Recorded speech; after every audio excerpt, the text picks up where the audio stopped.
China is building 2 to 3 nuclear bombs a month. And by 2030, they're going to have over 1,000. They only had about 200.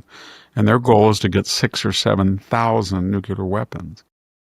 There's also a story that Gordon Chang, an article that he wrote, suggesting that they are very worried that if we go into a secondary boycott, because China is buying Russian oil and we don't export food to China, they can't survive.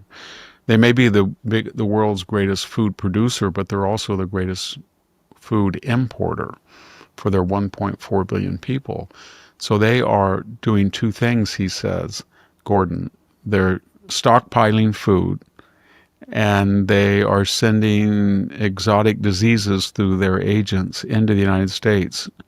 Two researchers in Michigan were caught with vira that could infect cropland, and then they had anonymous mail campaign to various people sending seeds in the mail that as if they were, I don't know, just innocuous seeds, and they were invasive species that had the ability to kill crops, either through weeds, take them over, or somehow hybridization that would destroy that. And then they're, of course, buying land near farmland. They're buying farmland and other land near military bases. This all accelerated under Biden. They looked at Biden as a 4-year window into parity. They could not believe that he was president, whether it was the Chinese. We saw that in March of the first few months of his administration when they went to Anchorage, Alaska for a mini summit. And I thought, maybe the people would say to China, you killed 50 million people with your virus. You killed over 1 million Americans. You disabled probably 20 million Americans. And we don't like it. And we're going to, and they just said, Jake Sullivan and Anthony Blinken, and yelled at. And they just said, oh, please, don't be mean to me. At that point, everything followed. All right, let's not sugarcoat this. What we're seeing isn't just another round of great power posturing. China's acting like a country prepping for hard times, and maybe for confrontation. Nukes, sure, that gets headlines. But stockpiling food, sneaking bioengineered seeds into our supply, scooping up farmland, that's a government thinking about siege warfare, not just competition. If you think that's overblown, ask yourself, what superpower spends billions buying land next to its rivals' military bases unless it plans to use it, one way or another? This isn't paranoia, it's basic strategic common sense. We had the Chinese balloon that came in. We had the open siding of China with Russia. We had China supplying a lot of arms to Iran. And their whole attitude was that the United States is in decline and we're going to just take advantage of this president because we might not ever get anybody like him again. And they might not. So I think Trump's strategy now is to do what Henry Kissinger said, that China shall not be a closer friend to Russia than it is to us, and Russia won't be closer to China than it is to us. Triangulation, and break up that alliance. And the alliance is based on the tensions between China, a potential alliance with either one of them to break them up. Russia's got it's got the largest landmass of any country, but it only has 144 million people.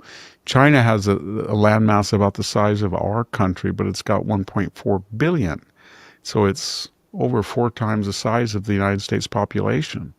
And so they need territory, and Russia knows that and doesn't have enough people to defend territory. So we're trying to needle Russia about that. By the same token, we're trying to needle China about Russia.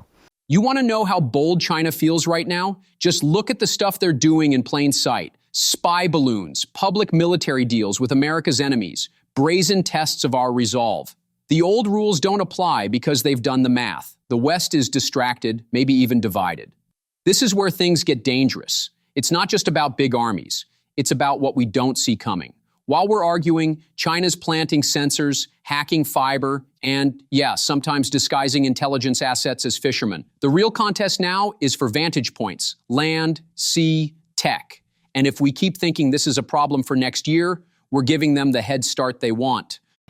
Well, China's whole theory is that they don't have oil.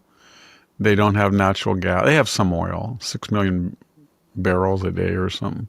They don't have a lot of natural gas. They can't feed themselves. They're parasitical for scientific technology on the US and Europe, at least for a while longer. But they do have people.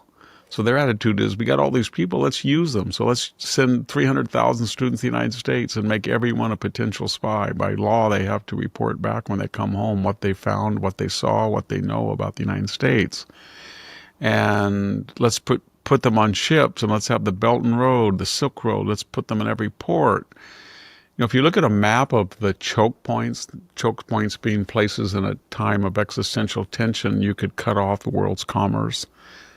Gibraltar, in and out, Suez, Panama Canal, the Bosphorus, areas in the South China Sea. They're there.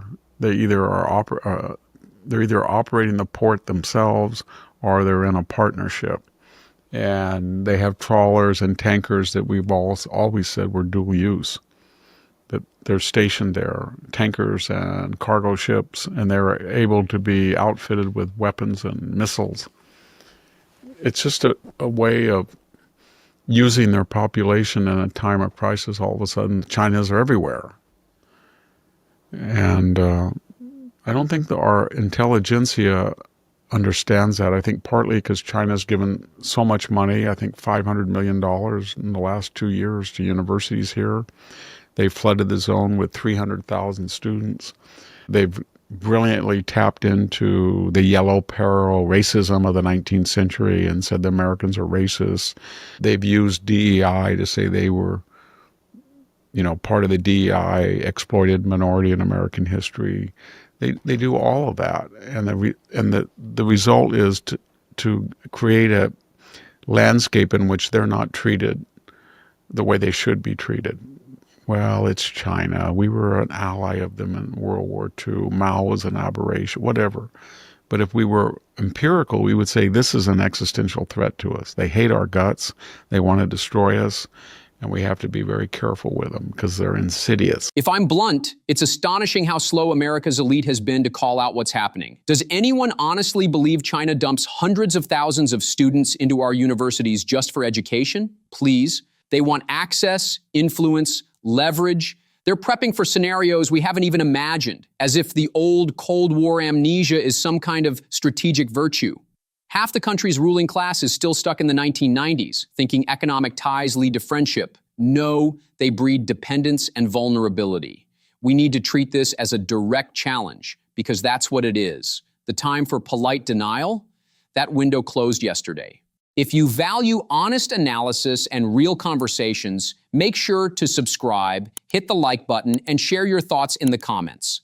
What did we miss, and what should we tackle next? Your voice makes this community stronger. Let's keep pushing for the truth together.